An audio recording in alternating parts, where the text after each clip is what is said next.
Everyone, welcome to the session. आज हम discuss करने जा रहे हैं ग्रेड 12 सीबीएसई की इंग्लिश बुक फ्लेमिंगो की second poem an elementary school in a slum by Stephen Spender. आगे बढ़ने से पहले हम इस पोम की थीम समझेंगे।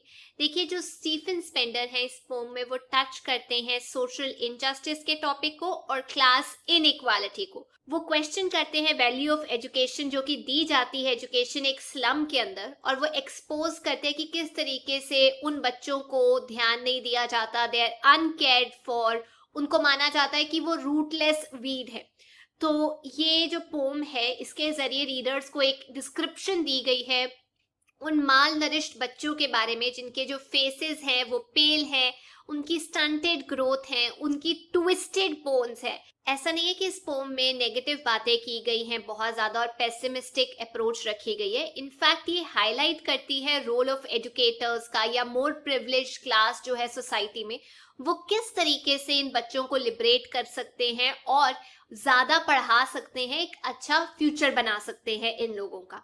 एक और थीम हो सकती है कि जो पोम है elementary school in a slum, वो डील करता है सोशल इनजस्टिस, क्लास इनइक्वालिटी, और वो अटैक करता है कैपिटलिस्ट इकोनॉमीज को, जिसमें जो रिच लोग हैं और ज्यादा रिच होते जा रहे हैं और जो पुअर लोग हैं वो पुअर होते जा रहे हैं, मिजरीज में दबते जा रहे हैं, अपने प्रॉब्लम्स में दबते जा रहे हैं।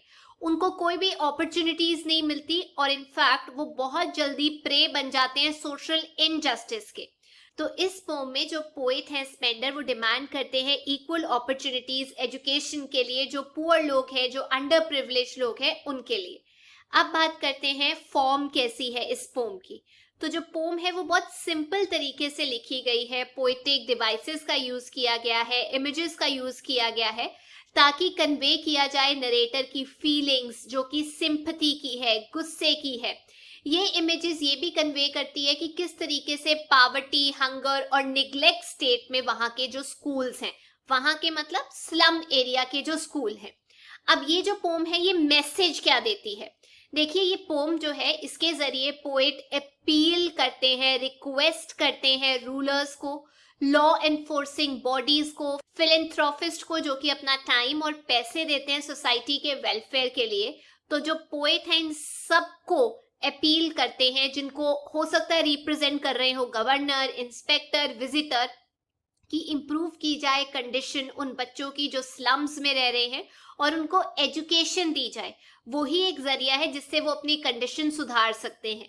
तो जो पोम है वो एंड होती है एक पॉजिटिव नोट के ऊपर, एक पॉजिटिव रोल के साथ, ऑप्टिमिस्टिक रोल जिसे हम बोलते हैं, जिसमें एक मैसेज दिया गया है कि इस प्रॉब्लम का सल्यूशन है और बहुत सारे बच्चे हैं जो इसको इम्प्रूव करने में हेल्प कर सकते हैं और उन बच्चों की लाइफ भी सुधर सकती है जिन पे अफेक्ट हो रहा है।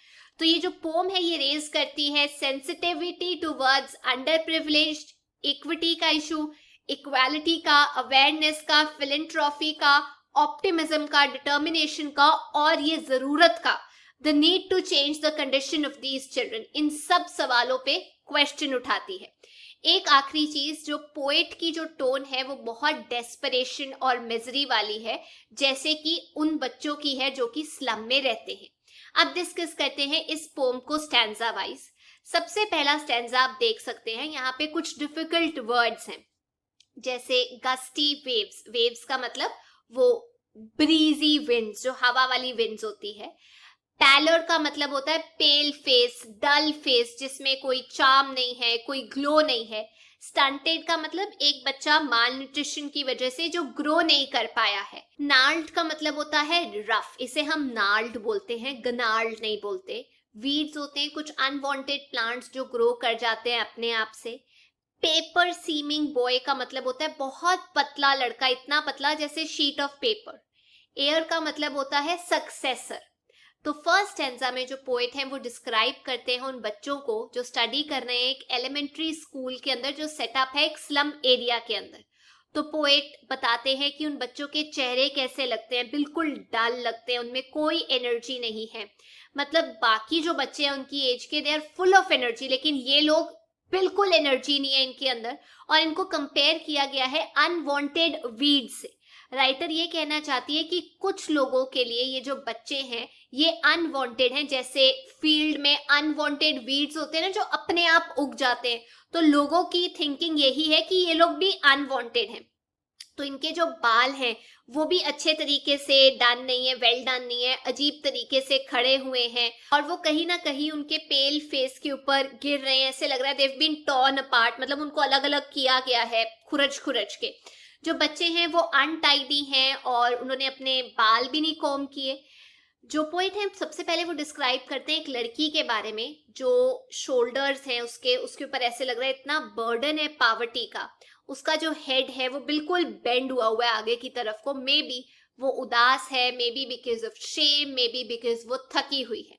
वैसे ही वो एक और लड़के की बात करते हैं जो बहुत ज्यादा वीक है और उसकी हेल्थ को वो कंपेयर करते हैं एक शीट ऑफ पेपर के साथ।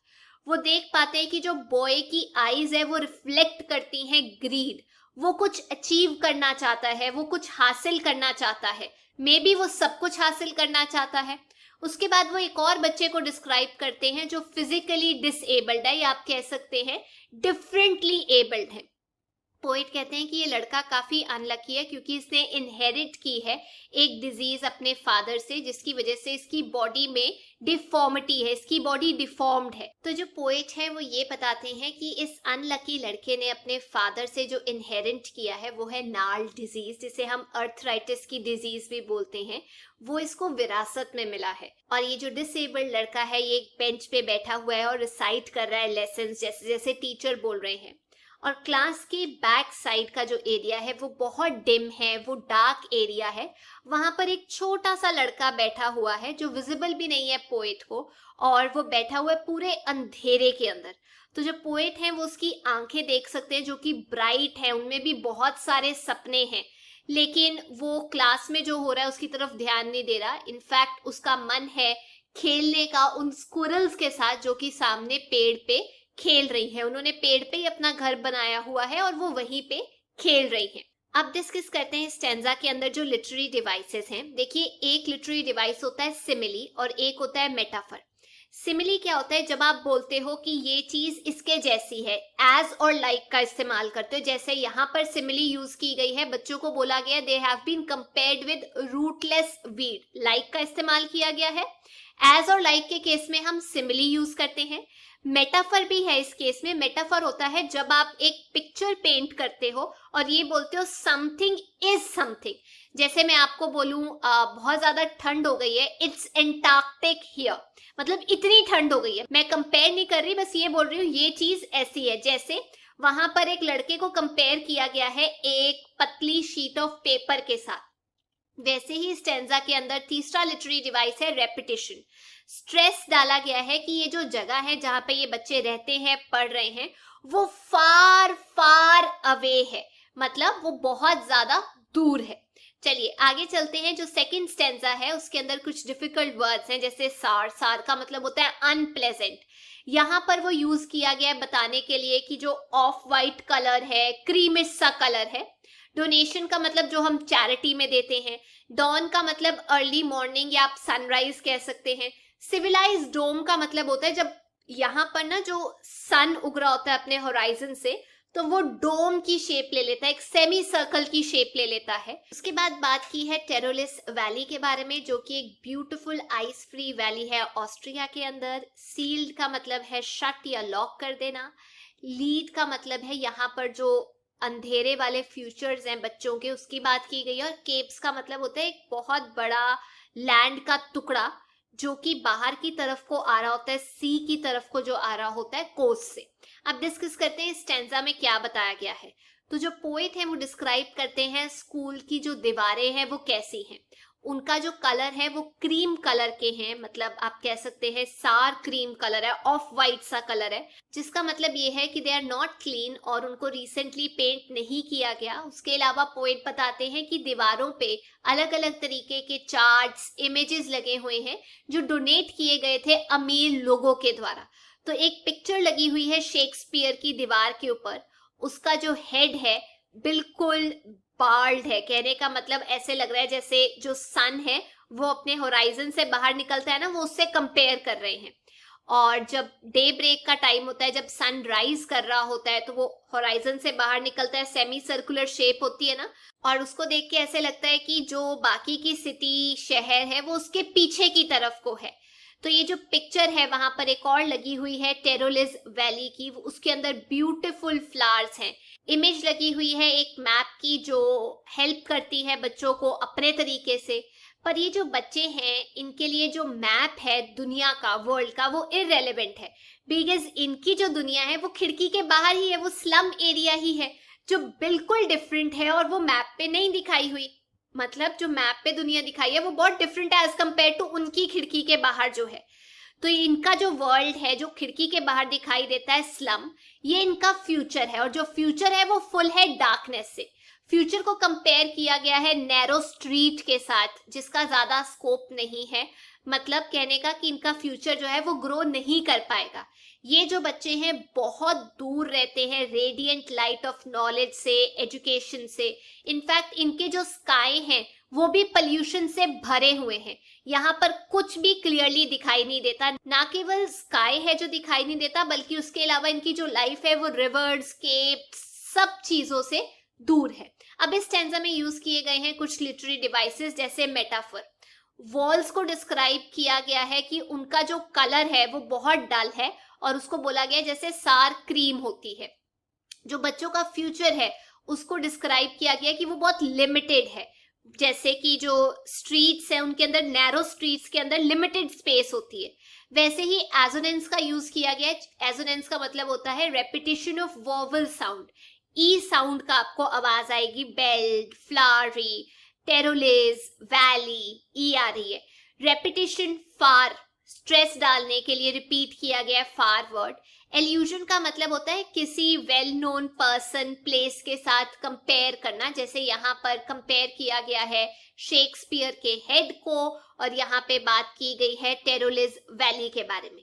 अब चलते हैं नेक्स्ट स्टेंजा की तरफ। वहां पर जो डिफिकल्ट वर्ड्स हैं वो है विकेड मतलब इविल, टेम्पटेड मतलब इच्छा रखना, परसुएड करना, स्लाइली का मतलब होता है ट्रिकीली, क्रैम्प्ड का कन्फाइंड, स्लैग मतलब कमजोर, वीक, मेंडेड रिपेयर्ड, ब्लॉट धब्बा, और डूम का मतलब डिजास्टर। तो जो पोएट हैं वो फिर समझाते हैं कि जो बच्चे हैं रह रहे हैं स्लम्स के अंदर, इनको फेस करनी पड़ती है अलग अलग तरीके की हार्डशिप, और इनको ये लगता है कि हर दूसरा बंदा जो है वो इनका एनिमी है। इनके लिए तो जो शेक्सपियर है वो भी एक इविल मैन है। इनको समझ ही नहीं आता मैप पे अच्छी चीज क्या है।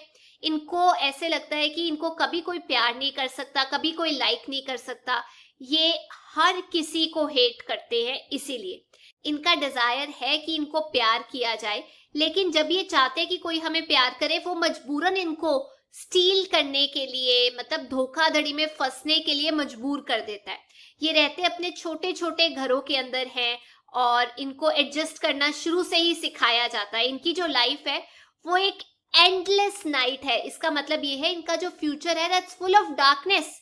ये जो बच्चे हैं इतने पतले हैं कि आप इजीली देख सकते हो इनकी बोन्स, इनकी थिन लेयर ऑफ स्किन से बाहर को आ रही है। ऐसे लग रहा है कि किसी ने कपड़े पहनाए हुए हैं बोन्स को। कहने का मतलब ये कि ये जो बच्चे हैं ये माल नरिश्ड हैं, इनको खाने को ठीक से नहीं मिलता। एक बच्चे ने स्पेक्टिकल्स पहने हुए हैं जो स्टील के बने हुए हैं, बहुत चीप और बहुत अनकंफर्टेबल हैं। हालांकि उनके अंदर लेंस है, लेकिन उसको इतनी बार रिपेयर किया गया है कि जो पोएट है वो बोलते हैं ऐसे लग रहा है कि वो टूट टूट के जुड़ा है। शेक्सपियर की चीजें इनको समझ नहीं आती, इनके बियॉन्ड रीच है। मैप पे इनको कुछ काम की चीज दिखाई नहीं देती। तो जो पोएट हैं वो यही एक्सप्लेन करने की कोशिश कर रहे हैं कि ये जो बच्चे हैं बहुत हार्डशिप फेस करते हैं अपनी लाइफ में। जो स्लम एरिया है वो बड़ा बड़ा होता जा रहा है, इनका फ्यूचर जो है वो डिस्ट्रॉय होता जा रहा है, और इन बच्चों के लिए कोई भी एस्केप नहीं है यहाँ से। इस स्टेंजा में जो लिटरेरी डिवाइसेस है वो है मेटाफर। इनके घरों को कंपेयर किया गया है छोटे होल्स के साथ, क्रैम्प्ड होल्स के साथ। सिमिली का यूज किया गया है यहाँ पे। रिपेयर्ड स्पेक्टिकल्स को बोला गया है like bottle beads on stones, जैसे पत्थर लगने की वजह से छोटे छोटे क्रैक्स नहीं आ जाते, वैसा सा। एलिट्रेशन का यूज किया गया, इसका मतलब ये होता है स्टार्टिंग में क्लोजली प्लेस्ड वर्ड्स के जब कॉन्सोनेंट साउंड आता है, जैसे फ्रॉम, फ आवाज आ रही है, फॉग, फ आवाज, अब चलते हैं अगले स्टैंजा की तरफ। यहाँ पर बात की गई है डिफिकल्ट वर्ड्स की। एक है कैटाकॉम्स। कैटाकॉम्स होते हैं छोटे छोटी आप कह सकते हैं टूम्स जो धरती के नीचे बनाई जाती है, जहाँ डेड बॉडीज रखी जाती है, आप कह सकते हैं सिमेट्री। दूसरा वर्ड जो यूज किया है वो है एजर। एजर का मतलब होता है डीप ब्लू कलर। पोइट ये बोलते हैं कि जो गवर्नमेंट है उनको नोटिस करना चाहिए ये बच्चे कौन कौन सी प्रॉब्लम्स फेस कर रहे हैं। वो अर्ज करते हैं कि प्लीज इनकी जो लाइफ है उसको सुधारो, इनके लिए जो मैप पे चीजें दिखाई देती है उनको रियलिटी में लेकर आओ इनके लिए। अभी जरूरत है कि हम ब्रेक करें वो रिस्ट्रिक्शन जो इनके ऊपर लगाई गई है, क्योंकि ये गरीब हैं, क्योंकि इनके पास रिसोर्सेज नहीं है। वो चाहते हैं कि गवर्नर या जो पब्लिक है वो मदद करे इन बच्चों की, ताकि अपने ड्रीम्स को अचीव कर सके और साथ में ही एक विल रख सके कि ये जो धुंधलापन है, ये जो फॉग है, ये यहाँ से आगे बढ़े और एजर मतलब ब्लू स्काई की तरफ जाए। कहने का मतलब इनको डार्कनेस से जो अभी प्रेजेंट इनकी लाइफ में है, इनको ब्राइट फ्यूचर की तरफ का रास्ता दिखाया जाए। और वो ये भी चाहते हैं कि ये जो बच्चे हैं ये एक्सपीरियंस करें सैंड को, ब्यूटी ऑफ द नेचर को, जिससे ये नॉलेज भी गेन कर सके। और उसके अलावा वो एक्सपीरियंस करें वाइट ग्रीन लीव्स को। यहाँ पे जो वाइट लीव्स हैं वो डिपिक्ट करती हैं बुक्स, और जो ग्रीन लीव्स हैं वो डिपिक्ट करती है नेचर। इससे जो रिजल्ट होगा वो बहुत अच्छा होगा, उनकी प्रोग्रेस होगी, वो अपना ब्राइट फ्यूचर जो है पेंट कर सकेंगे खुद से। बस उन्हें कुछ असिस्टेंस, कुछ हेल्प की जरूरत है। इस टेंजा में जो लिटरेरी डिवाइसेस हैं उनमें से सबसे पहला है एनाफोरा। एनाफोरा होता है कंसेक्यूटिव लाइंस जो हैं, जब वो सेम वर्ड या सेम आप कह सकते हैं फ्रेज से स्टार्ट हो रही होती है, उसे हम बोलते हैं एनाफोरा। जैसे दो लाइनें शुरू हो रही हैं दैट से, उसे हम एनाफोरा बोलते हैं। यहाँ पर दो लाइनें जो कंटिन्यूअसली सेम वर्ड से शुरू हो रही है वो है रन एजर, रन एजर। और दूसरा लिटरेरी डिवाइस है मेटाफर। बुक्स और नेचर को कंपेयर किया गया है, बोला गया है जैसे व्हाइट और ग्रीन लीव्स होती हैं। तो ये थी आज की क्लास। आई होप आप लोगों को ये पोम समझ में आ गई है। अगर आपको अच्छा लगा तो please make sure you like, share and subscribe. I see you next. Till then take care, bye bye.